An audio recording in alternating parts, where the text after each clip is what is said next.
Hey everyone, welcome back to Drew Tutorial. If you're new here, special welcome. In this video, I'm going to show you how to turn off read receipts on Instagram. So to start, open Instagram app. Next, tap your profile picture in the bottom right corner. Next, tap the three-line menu in the top right. Once you're here, scroll down and select Messages and Story Replies.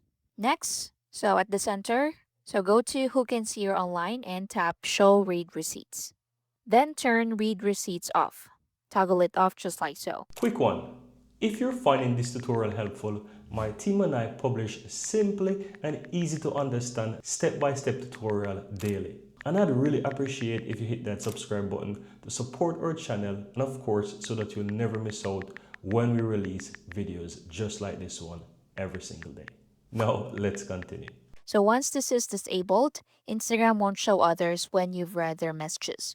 So if you don't see this option, your current Instagram version or account may not support it or may not support this setting yet. And that's it. So that's how you can turn off read receipts on Instagram. Thank you for watching.